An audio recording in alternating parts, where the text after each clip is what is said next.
worked on some great ensemble casts. Obviously, the one we just mentioned. Obviously, Shogun, which you're again, congratulations on the nomination, which is just so amazing. I'm so happy for you. But the other things that we made, as we were talking about, the first thing when I asked you that question earlier about it, were there roles that you thought, oh, maybe the first show that you actually brought up, it just in that conversation was Lost, obviously, and the from the things that you had been, how it changed your career and how.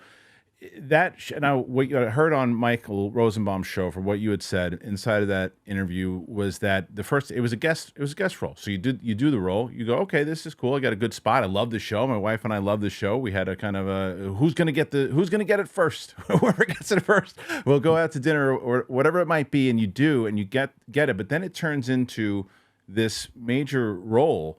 So if you can talk about that a little bit, where that phone call of no, the guest, it's not a guest role, because that show always, like, I love that show. It's one of my favorite shows of all time, but it always confused me into, like, they didn't have that mapped out already.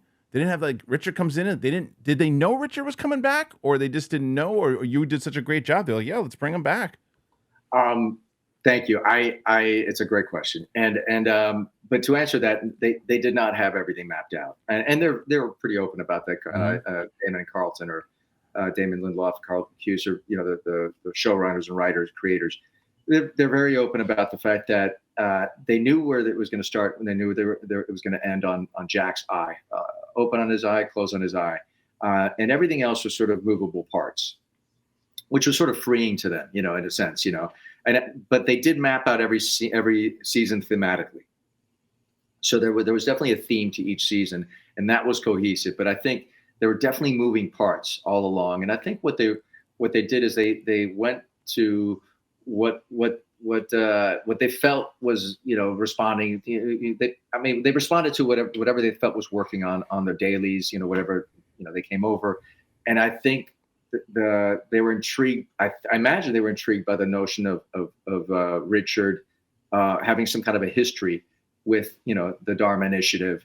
And after the episode with Juliette Lewis, with Juliette, after he was introduced there, it was like, well, who is this kind of weird guy who's just killed her husband to recruit her to come on the island? Mm-hmm. What is what's that about? And how do we bring him back? If that was in the past, how does he sort of materialize? And I think it was just sort of I benefited from the fact that it was a very eerie and mysterious storyline. And there's no question about that part of that was certainly not me. It was just the fact that my character was shrouded in mystery. And it only became more of a mystery as we discovered that he didn't seem to age. Yeah. And then it was like that. At that point, I thought, I think, maybe I might be here a little bit longer, because at some point they'll have to explain that, and so the more mystery he was shrouded in, the more I thought, I think I have a chance of living a little longer than I thought. And lo and behold, that's kind of what happened.